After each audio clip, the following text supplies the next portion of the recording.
Très heureux de vous retrouver sur votre chaîne leader Sunu People TV, l'actualité chez vous, l'actualité en temps réel. Tey ñu indi leen sunu 24e numéro replay du buzz. C'est toute l'actualité qui fait le buzz au Sénégal et partout dans le monde. Voici le titre.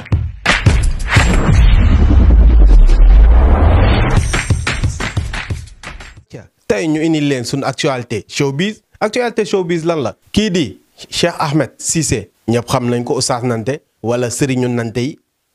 ak kii di Kaliphone ak Adamo ba tey yàqante bi di gën di law dugal nañ ci sax kii di Mia Guissé ñëpp xam nañ kuy Mia Guissé Dora Gueye ak parmi tant d'autres même tamit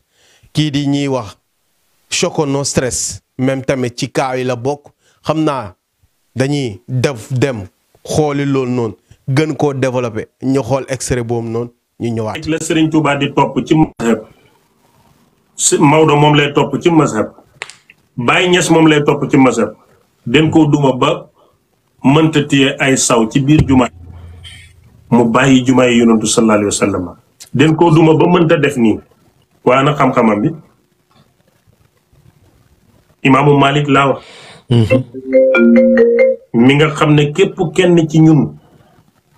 ci sëriñ yu ñuy bàkkoo moom la ñuy topp ci mazhab muy imaamu masjidul haram masjidul nabawa alayhi salaam nga xam ne balaa wax hadis day jàpp kenn melut ni moom ci xam-xam bi ko buur bi di jàpp di duma ba mënta téye sawam mi ana xam-xamam. xam-xamam. yonentu daf ne Bilaal loo def ba jiituma àjjana saa yu nekk may dégg sa tànk yi mu ne ko saa yu ma jàppee julli ñaari rakk nit ku ñuul la den ko daan dóor ba diri ko ci mbeddi màkke yi mu naan ahadun ahad Ababakar ko jann ngir mu gore. boobu ana gëm yàlla géeg yonentu te yonentoo ngi teew. alquran wàcc ñu ngi dóor Bilaal lu neex. dañ koy dóor suba teel 10 heures ba midi di ko diri ci mbedd màkkay di saw muy yuuxu bay saw boppam di yuuxu naan tey mu dee boobu ana yàlla ana yonent bi ko ne maa la oo ci dëgg ñàkk a xam bu nekkee ci yow nga ne da ngay wax ak ku xam loolu yaa ngi wan nit ñi ne xamoo dara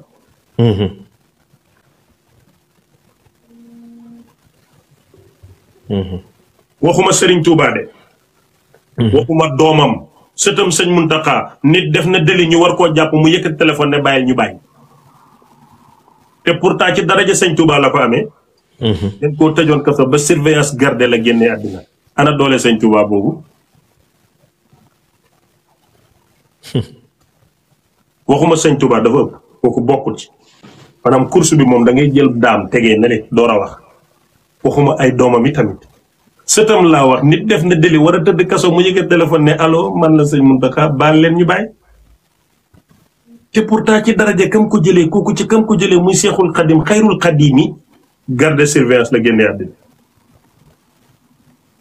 allahu akbar waaw boobu ana maqaamaam bi ana tagg yonantoom bi ana leeri yàlla gi ana xam-xam bi mu ngi ci moom waaye dafa bokk ci njëg ak cër wi maanaam cër bi mu am njëgle daf cee bokk nangu dogali borom ba dogal bi nekk ndekte ci moom ndax loolu ci mbir mi la bokk ci contrat bi la bokk moom ak yàlla te amul benn waaye yàlla bu yàlla may cër ta natuur waaye amul ku yàlla ndarta toroxal te taxawa reetaan waayu yàlla ci natoo képp ku taxawoon Bawol ne sëñ Tuubaa dafa goog yàq na boppam tubaab bi yóbbu neen ko dootul ñëw tey fen nga sa baay fen na sa maam fen na Bàmba ñëw ne indiwaale màggal ñuy bërëngu ci moom te dootuñ bàyyi ba na tukki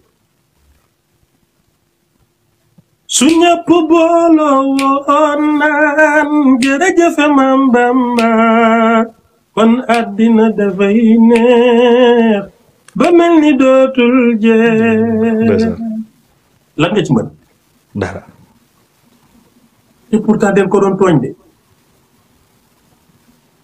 saa yu ñu demee boole ko Maodo mu ne suma mbokk mi dafa jege yàlla ba kenn mënul leen a tàqali fu yàlla ne mu ngi fa te fu yàlla ne jàmm la fay am lii rek la doon seede ci sëñ Bamba ba mu ñib si waat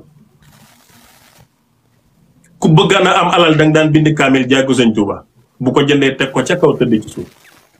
moo tax tey xol yëpp sëñ Bamba la feesee te mënoo ci dara waa biñ koy jàpp di ko yóbbu juróom-ñaari at muy gisul mbokkam jël maam Cerno dénk ko mbir boobu ana xam-xam bi wax leen kale mu jàngi mbaamu noppi waay nit da ngay jàng xam am culture am xam-xam su argument ñëwee nga wax lu nit nangu te kenn du weddi doomu aadama lii leen koy doy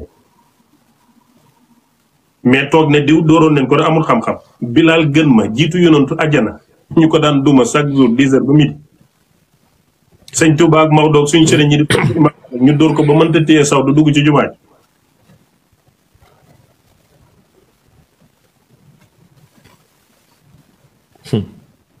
indil ma beneen question waaye xam-xam du benn te du pexe da ngay xam di wax mbaa nga nekk. mais sëñ bi foofu lu may poroxtalu tey jii nii yow bu wax jotee say argument ci xam-xam nga koy teg boo ko tegul ci xam-xamit di nga ko teg ci logique ba ku dégg xam ne lii ngay wax yi noonu maanaam mais tey bu ñu toogee dama ko lay dégg say biir wax nga naan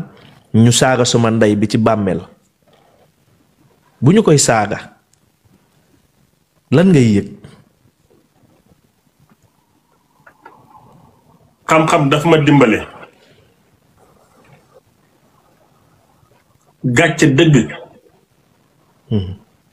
mooy fexe ba bul saaga yaay jàmbur sa làmmiñ waaye doon gor dëgg mooy fexe ba buñ la saaga nga am mët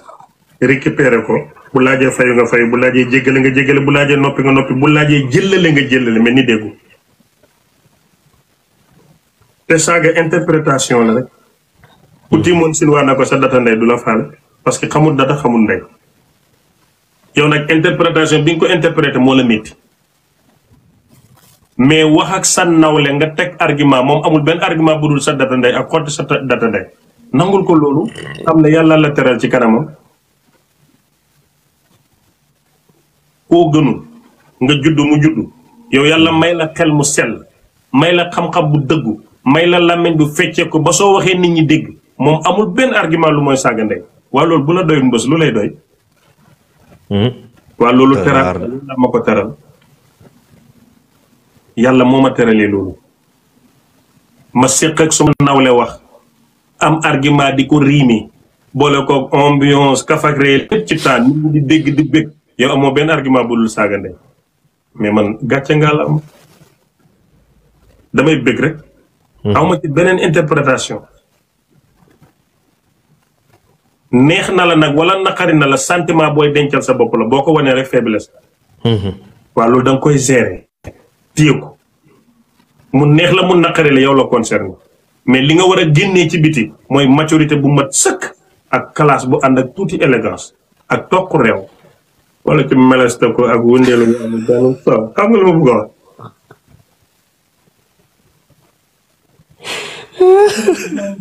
laisse tomber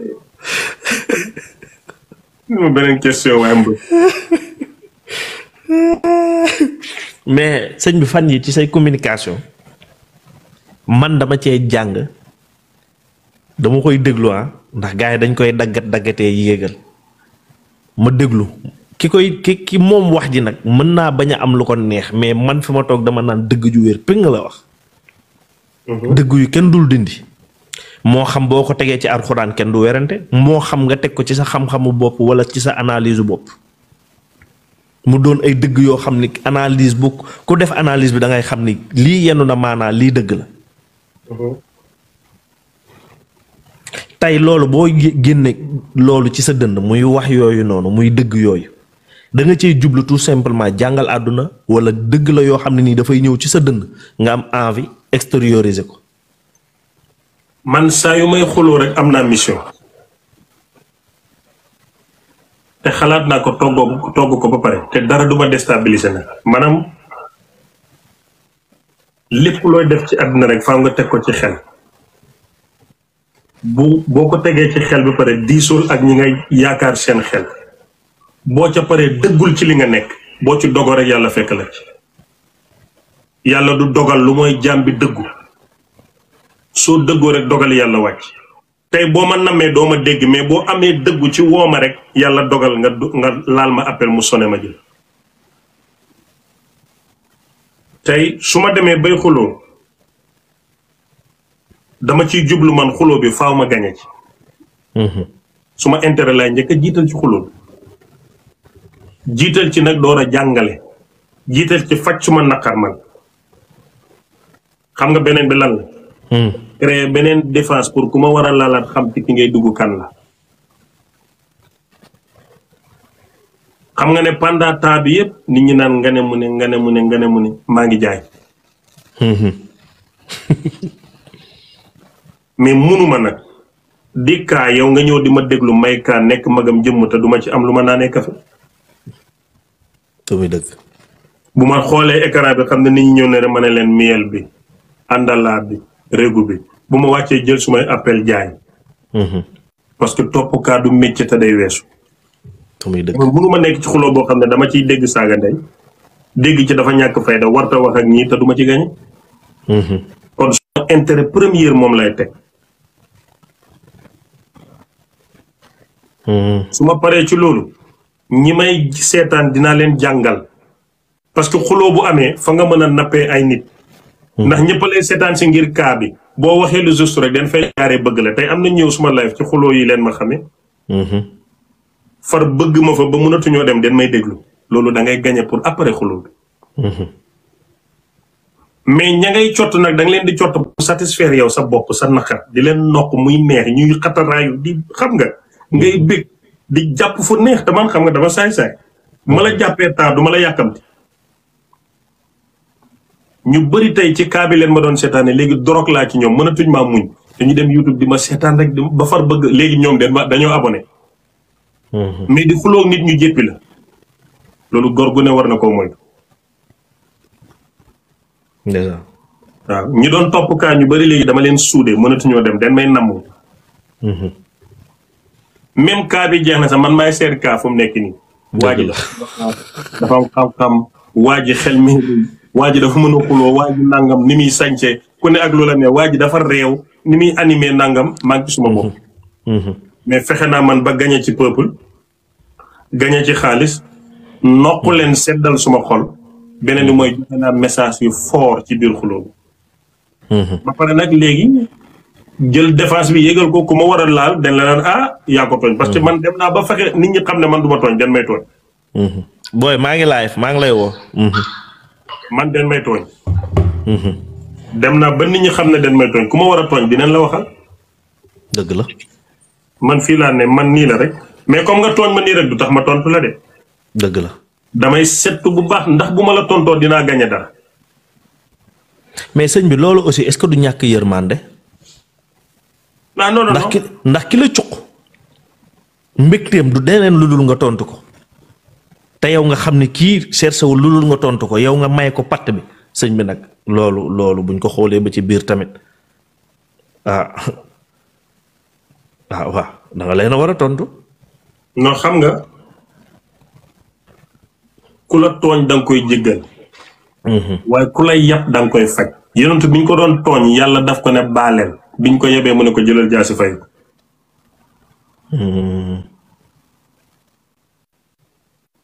man soo ma tooñee balaa may fayu damay xool bu baax ndax fayu ci yow am na intérêt wala amul intérêt bu ko amee rek damay fayu bu ko amul nag moom mënoo maa dégg moom. am nañu ci seen xol yi di xasan de ñi nga tontuwul noonu. mel ni ami wolof. kooku de bu laa fee xëy yow gis ko mu taf ñu man ak yow. di ndel boppam. ma romb ko ndànk. te xamoo lu neex ci genre yooyu kenn du la partager live bi. comme Bada. nii ñëw na mu ngi live nga fa ne dinaa ko tontu. soko nga fa ne naa ko tontu doo gañe dara. doo gañe da ngay tardeel sa bopp. mais man guerre bu ma dugg rek leer na ma ne kii dinaa cottu dinaa ñuus dinaa gañe. nitu intérêt la ma dugg ci guerre ba saf sax bu jeexee rek jeex na ma jàll ci leen. parce que xeex stratégie la. man munuma xeex ci lu ma gañewul dara. xaste am ci saaga am ci sa mbokk yi am kersa sa soppe yi di am lu ñuy ragal mais pour lan. du ma ko def du ma tontu le ñoom mën nañoo continuer wax rek mais du ma wax de. léegi yéen ñi nga xam ne yeneen bëggoon miel bi te nekk fii ci Europe 10 yu njëkk yi ma sëñ bi yónnee woon moom yooyu jeex na yooyu suba lay yegg si incha allah wala astafurlaa ginnaaw suba ndax suba lay quitté Sénégal bi ci topp mooy am na yeneen ñaari diis yoo xam ni xëccoo naak sëñ bi xëccoog sëñ bi ba mu ne ma finalement dina ma jox na ma yeneen donc yéen ñi ma ni woon jeex na maa ne leen waat am na mu ngi fi macha allah sëñ bi bu loolu weesoo.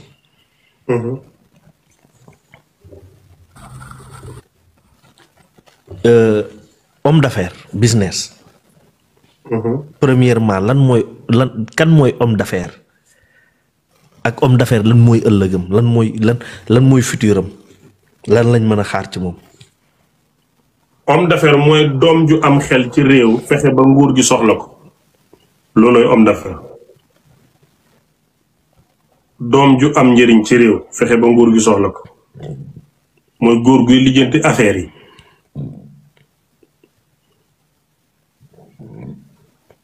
nga xam ne diggante nguur gi ak nit ñi moo ciy nekk diggante nit ñi ak nguur gi moo ci nekk lu nguur gi mënta defal nit ñi utiliser ko lu nit ñi mënta defal nguur gi utiliser ko moom muy gañe ñoom ñuy gañe. homme d'affaires nag gàllaajam mooy attention yi dem ca la muy def ak la muy wax mais pas moom jëmmam ak njabootam.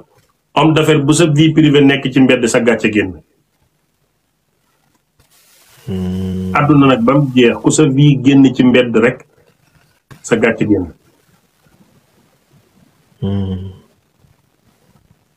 indil ma beneen question boo ko amee. maanaam homme d'affaires sëñ bi wax nga lu garaaw de homme d'affaires na fexe ba moom affaire am di dox te moom sa personne am mu mën koo sàmm. personne am warut a dox waruñ koo xam. homme d'affaires dëgg mën nga gis juróomi immeuble ci mbedd mi ñu taxaw moo ko moom te doo ko ca dégg doo ko ca gis du fa jaar. notaire bi mooy wax avocat bi mooy wax mais pas moom jëmmi boppam. macha allah.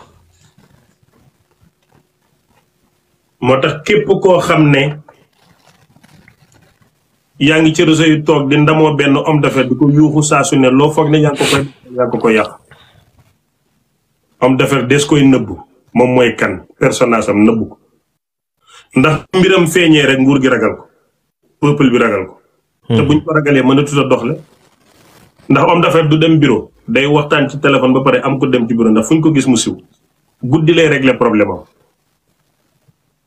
secrétaire bi yóbbu dossier yi wala chauffeur bi mais boo feeñee rek yow a doon yàqu nga. ab homme d'affaires daal kon daa war a stratégique. moo tax nguur gu nekk seen homme d'affaires day yàqu Abdoulaye Wade am na yenn homme d'affaires am bi mu daanoo leen yàqule déggatoo leen gisatoo leen. nguur yi Macky Sall gi am na homme d'affaires yu mu yóbbuwaale am na ñoo xam ne ci nguur gi la ñuy bàyyee moom. parce que ci biir nguur gi leen doon tagg arrangé wu leen ñoom ñu bëgg ñu leen di tagg pour wan président ne maa ngi lay liggéeyal mais tudd gi warut ñi làqu woon ci nguur gëlee ñooy continuer mais ñu feeñoon ñëpp dañuy perte wala ñu defaraat seen taxawaay ci communication ci ñaan ci mafiewu dégager seen responsabilité ci ñu bari suñ ko def rek duñ def ndax nguur du jëflanteeg koo xam ne lam lay jëflanteeg yow bokkul ci constitution bi ci confiance lay tegu te yow boo xëyee Cheikh Ahmed takk laay fam waaw maa ngi gërëm mbës dafa baax mbës nangam nguur gi du la wóolu ndax soo leen bëggee da mën ngaa jël preuve yooyu jox ko Cheikh Ahmed mu wax ko ci internet. yow mi ma wax de lire maa ngi lire lépp de mais dama war a gudd a wax parce que ñu ngi may laaj may tontu mais ku bind maa ngi koy gis. léegi bi ci topp bii man la dal tey. c'est un peu personnel mais nii laa ko mën a tracer. sama doom jigéen la man ak yaayam yëpp ñu seetlu ni ci awraam li muy génnee liquide bu weex boobu jigéen ñi di génne dafay bari. maanaam du dafay génn quantité bu bari mais day génn te ñun ñu jàpp ne du lu normal. ñu yóbbu ko ci gynéco bi. mais gynéco bi daf ko ubbi rek automatiquement ne tissu bi nga xam ne moom moo lal fi yegg ci ndaw li moo deñ. maanaam man ma dégg ci comme quoi que ni amut ndaw. te mu ngi am 6 ans. après ma def analyse xalaat parfois ñu ne noo xale dina foo daanu boobu muy daanu yàq ndaw li wala yeneeni affaire yu bari yuy am ma ni kon bëri na ñoo xam ne muy mel ni ay famille yoo xam ne dañoo gëm yooyu ay ndaw imaginel kon xale bi loolu dal mu dem ba màggaale ko dugg ci néegu sëy ñu tëddee ko fekk ñu fa dara te fekk ndeysaan fooyewul sax boppam donc nan nga analyser ndaw boobu noonu ak ki loolu dal ba ëllëg mu mun koo indi ay malentendu ci famille bi. xam nga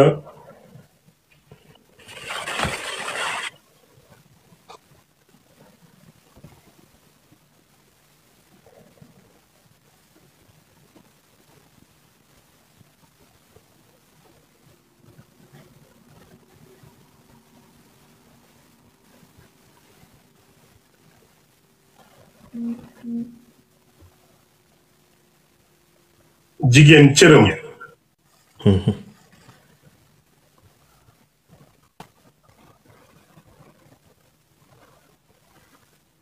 âge bi kontewul mais bind bi moo compte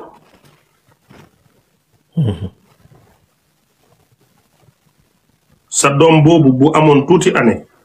ay 18 nangam ñu ne kooku dafa xam góor te ba nii sax mën nañu wax naan mbaa duñ koy foyee ni mu nekkee xale parce que xamuñ cëru jigéen gis nga wax naa leen ne virginité du deret benn morso bu mel ni ndox la xam nga ndox amul couleur boo ñuulee day ñuul boo weexee day weex fi coppare bi di tëdd ak ci biir bajo bi fa lay nekk muy mbuus boo xam ne day mel ni ci kaw dafa jokkaloog sa dar bi nëbbu sa coppare bi dugg ci ron baaraam soo fay yegg moo tax mu koy yàq léegi nag loolu mën na génn raison bi mën na nekk lu ne daanu lii lële ak naturellement yàlla génnee ko su génnee nag fam daan taxaw di garder te mu nekk xale dafa am lu fay génn lu weex day mel ni perte blanche mais du perte blanche day mel ni dëtt loolu moo fay génn parce que xëy na bi mu génnee dafa gaañu te du wér faaw mu nekk mag ba coppare bi yëkkate ko ngelaw di ci dugg ba mu am air wala ndoxi góor di ci dugg looloo koy wéral te su amutoon toppatoo wala toppatoo nag day am xet ci taatam même bu simee silibam nga taxaw yow papaam nga xeeñ ko di nga fa gis benn xet loolu nag la nit ñi war a xam ba mën di bañ a tuumaal jigéen bu xamut góor ñu ne ko ne yow da nga xam góor tey sa doom jooju Espagne la juddoo espagnol la mais bu juddoo woon Sénégal surtout su ci kër faana faana wala ngéwél lan la nit ñi di wax surtout bu dëgëree bopp daan dem école góor ñi la daan àndal mënu koo ñàkk dal mais yi it happens naturally dafay happen naturally moo tax ma bëgg nit ñi ñu leen di sensitiser di leen sensibiliser ci kooy ak bajo ñu xam ko xamkat ngir tuuma dafay génn respect dafay yokk te dañuy téye mbiri ni ñu ko war a téye mais Sénégal boo leen doon waxal tey au lieu que ñu jëriñu dañ lay jaboli si tey wax dëgg mais dafa réew quoi dafa vulgaire quoi mais sooy wax ci taat te tuddoo taat nu nit ki di xamee yow taat ngay waxtaanee nga ne doo tudd taat te olof ne taat ki ngay waxal nu muy xamee kon xale boobu ndawam demul ci xamut góor waaye la ñuy tuddee ndaw te muy fermer coppare beeg bajo bi nekk ci diggante bi loolu moo génn moo tax léegi-léegi ñun suñ aada da ngay tiim jigéen laal ko mu waat ne xamut góor te deret génn lii lépp nag am na jigéen yum dal ñu nekk victime ci kër ñu rus te wallahi tallaay góor musta dugal baaraam seen taat koy musta dugg seen bajo nañ juddoo leen bàyyee seen bopp bu dee def neen leneen fóonante la bu dee am na leneen luñ def flirte la bu ci dara yokkoo macci ween pare neen mais téye neen seen bopp ba mag nit ñi ñàkk xam koy ak bajo tuumaal leen ne amuñ versé ñu nekk ak naqar boobu gàcce gi ba génn àddina waa mbir moo xam ne sa yaay du la wax sa baay du la wax sa bàjjan du la wax bu ustaas bi wax na la maa ngi jéggalu télé yi ñu ne duñ ko fa wax rajo duñ ko wax ba pare suñ pare xase la mais niñ toqamandoo doon naa fekk leen war a noppee tam ci virginité nit comme yow doo xamal nit ki kattante doo ko wax lan mooy koy ak coppare moom xamu ci dara mais yow xasee ko virginité mën nga tourné bu tasee tey nga xasee ko te yow doo ko waxtaanal kat mais société bu hypocrite noonu lay mel nañ ca noppee ci télé yaak rajo ya noppee ko ci jumaa yaak église ya noppee ko ci biir kër gi ba ko ñu ne la waxal lu rafet noonu leen war a noppee ci virginité jigéen islam bii diine dëgg dafa tuddee koy bajo virginité mu ne bu ci kenn wax ndax ñaari way dencante seen sutura la wane malaanu règle malaanu tëddante dafa xaraam laabaan dafa xaraam parce que yow mi takk sa jabar yaa can gi pour bajole yaa kat léegi am na verse amul verse lu si yoonu nit ñi dëgg bajo bi sa bajo jabar ji sa jabara daanu bi sa daanu la lu sa yooni bàjjen moom yoonam nekku ci de aada bu bon képp la waaye du diine waaye bi seen aada noppee ci koy kat la seen aada waroon a noppee ci katub jàmbur ak virginité jàmbur jigéen ñi am jàmbur ànduma ci tey ànduma ci suba waaye li dal sa doom ji dal na jeeg dal na jànq dal na ku ne feebar naturellement day ñëw gaañu day ñëw te xale la 6 ans mën na gaañu te du ko wax mënoon naa dawal welo baa bu daw mu tëccu gaañu léegi bu tëccoo gaañu xamul ne gaañu na yéen ñii waay juróom ngeen seetlu yóbbu hôpital mais yéen a ngi ci société boo xam ne nëbbuñ leen loolu dinañ ci wax mais ñun suñ société carte doo wax fóonante doo wax bàjjan du jàngal nijaay du jàngal kenn du wax ustaas yooyu wax diine su ñëwee ne na ma yàlla baal maa ngi jéggalu kàddu yi nangam mais buñ la takkee rek laaj la virginité sa jëkkër xamul foog na ne bu la jàpp di la tëlli ba sa data bi xar nga génnee dara rek doo mais pour au nom de quoi laalante warta métti mbës xanaa xamoo jigéen téye na ndawam dem néeg faram ñu laal ko ba déversé ko te sooxul méttiwul ndax dañoo naxanteeg moom ba mu dugg fa mu war a dugg day génnaat ndànk robb la te billaahi ndaw la billaahi ndaw la moom xam na ne ndaw la yow xam nga ne jël nga ndawi jàmbur te dem na ñibbi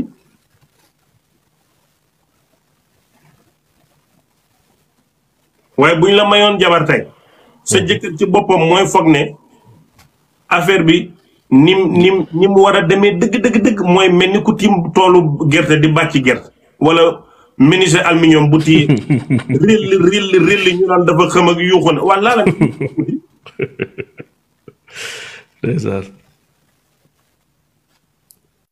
dëgg la de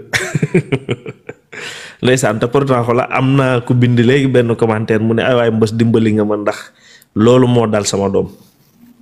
maanaam société bi dafa am lu mu dugal suñu bopp ba loolu sax yow après bu amee problème rek nga koy def mais franchement man du may faral di personnaliser débat du may faral di ci wax suma vie privée mais lii sama intention la maa ko tey nag c'était juste pour sëñ bi wax ko ci ñu souligner ko keneen ku ci mën a jàng ci c'est parce que aussi erreur la boo xam ne ñu ngi koy def nit dina yegg ñu tëddee ko nàccul te fekk xamul góor donc ay accident la yoo xam ne ni dafay am nature la yoo xam ne dafay dal jigéen donc loolu nañ ci gën a bàyyi xel ñun ñëpp te xam ni mooy loolu bi ci topp kii jigéen la da doon sëy dem na ba doyal na ci sëy bi doyal na sëkk ci sëy bi ñaan na baat jëkkër ji bëgg koo may baat moom bëgg naa jaar ci li ko yoon may muy delloo lañu ko mayoon pour sëy bi tas waaye tamit ci xelam mooy dund na ci kër gi dund naa ak waa ji loo xam ne waru koo delloo dara ndax mérito na ko fa toog na fa muñ ko fa bi muy liggéey moom di am alalam moom mu ngi ci kër gi di sàmm kër gi di sàmm njabootam ba tax mu ne moom warul delloo benn xaalis wala benn matériel wala benn teraanga bu ñu ko joxoñ léegi kooku tey bu fekkente ne bëgg naa tas sëyam te moom xelam nanguwul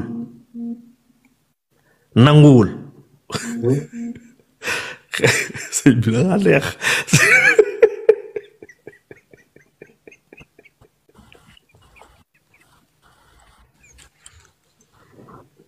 sutura yaay sutura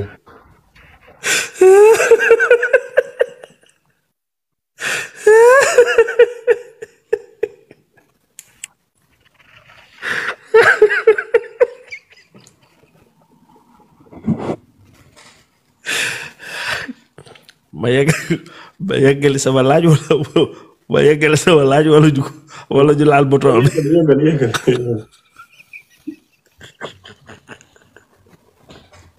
xam nga lu neex nan tey du ma leen expliquer dara te komp nañ lépp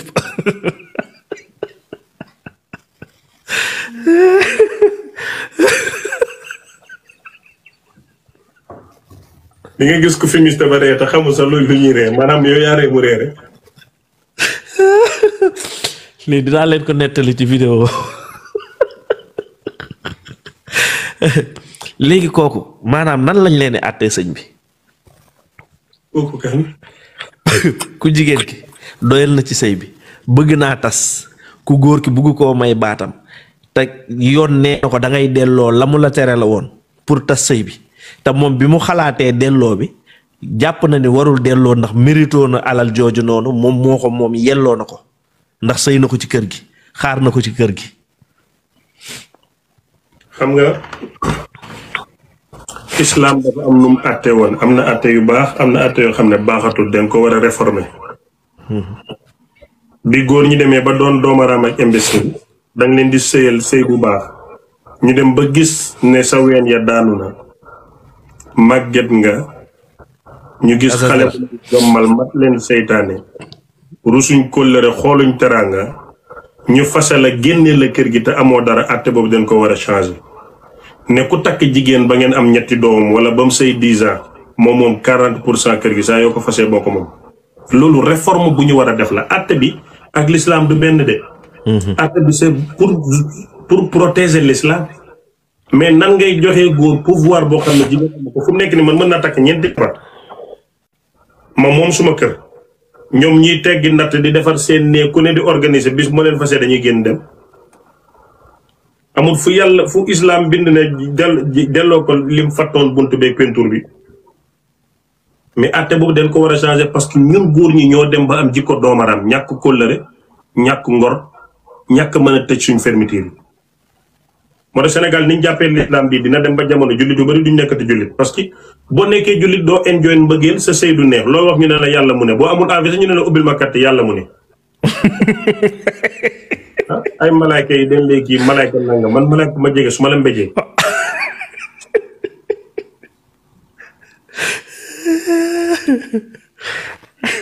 en fait dañu war a réformer mais nag balaa ñuy réformer fi islam toll mooy bu la góor fase te ñaanoo ko baat defoo ko sa bagage yi yaa ko moom mais moomoo kër gi yow boo ko ñaanee baat pour dem dootoo ko delloo can gi mais di nga ko delloo waru gar yi waaye bu dee nag da ngeen sëy ba alal jam la joxoon yàqu na lal la yàqu na nangam dootoo ko fay loolu de dog loo nga koy jox dañuy seet lu jaadu yow ci li nga mën ñu ne la jox ko benn 50 000 wala benn 100 000 francs mais xam nga góor gu la joxoon lal waru gar nga tëdd ko ba mu yàqu yàgg moom ci la la kattee noo koy fay.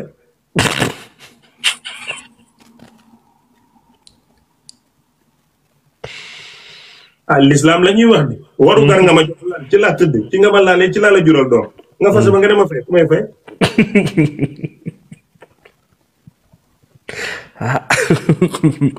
te amaana sax ay bool nga ma joxoon waru gar ci laa la yàkkal nga lekk ba suur boole yàqu neen fu may fay. jaadootul de. ah diine ji dafa am lu muy doxe su boobaa dogloo ngay joxe dañuy seet lu jaadu ñu ne ndaw si kat bu dul jëkkëram lii la mën a am mu jox la benn 10 000 nga fas ko mu dem yoonam parce que teraanga yëpp jeex na mbubb yi solal na la ko sañse nga bég lal bi ci nga ko dërëjee mu indil lay doom ah. bool yi ci la lay yekkal nga dërëx yi ak say mbokk. ooree yoo la ko takkal léegi luy problème can gi laal nga ba doyee. du la fay de da lay jox dogloo. waaw nii la. beneen waaw ba tey ñoo gisandoo extrait boobu noonu kii mu def ko muy Ahmed Cissé ak ku ñuy wax Mbës ñoom ñaar gis nañ tapage médiatique bi ñuy def wala tapage tiktoker wala influenceur bi ñuy def à chaque fois dañuy taal seen live ku ci nekk rek loo xam sa morom rek yàq ko nit ba tax kii di Ahmed Cissé muy sëriñu nante yi gis nga lu mu yàq ci doomi góor yooyu noonu mën nañ ne sax mën nañ jàpp sax ay doomi góor lañ parce que bon ku ci nekk rek mën nga jàppee sa bopp doomi góor waaye yéen internet yi bu dee ay góor lañ wala duñu ay góor ku ci nekk rek sa manière de penser waaw ñu xam ne tamit mi ngi noonu ndax lii bës jal na ko bës jarul lii ba di yàqante der di génnee suulu tantôt bu ñu fàttali ko rek gis nga Adamo nu mu def kii di yaay Soko génne ay nu mu tere sax këram fu muy demee toilette yeeg baraak yeeg yëpp mu génnee ko wiri pande ko si internet bu ñëpp xam nañ yaay Soko fu mu dëkk gis nañ tamit nu mu ñaawee ak Soko bu nekkee bitim réew li muy def ak xeet yooyu noonu ndax loolu tamit ñoom ñoo koy def pour gën a yokk seen visibilité wala déet wala ñoom ñoo koy def pour réveiller wala éveiller wala yokk seeni taux de d'abonnés wala seen visibilité en tout cas daal lu ci mënta am rek buzz jarul yàqante bi fii benn buzz rek moo fi am nan ngay taxawee ci kanamu yàlla buzz boobu moo ëpp doole moo gën a rafet moo gën a neex mais buzz boo xam ne ci àdduna la yem ku ci nekk di saaga moromam ku ci nekk di wax lu ñaaw moromam ku ci nekk di def kii góor jigéen la ak ñu baal ma ci kàddu beeg yooyu noonu yëpp da koo jaru ñu xam ne tamit mu ngi noonu fii mooy sunu People TV ak replay du buzz ñu fàttali ne replay du buzz c'est toute l'actualité qui fait le buzz au Sénégal et partout dans le monde noonu la ñuy def dañuy dugg ci internet bi ñu gis fee bu gën a def fléau wala fee bu gën a def buzz ñu indi leen ko tegal leen ko ci table bi wan leen ko juste pour ngeen mën a nekk au diapason ngeen nekk ci actualité bi xam naa tamit loolu mooy actualité bu récent ñu xam ne tamit dañ leen di jox dig daje ba ëllëg ci beneen actualité ci beneen fee ci beneen showbiz ngi leen di jaajëfal di leen bégee di leen safoo di leen ndamoo ak sunu people ak Safen Pro fii rek lay xewee jaajëf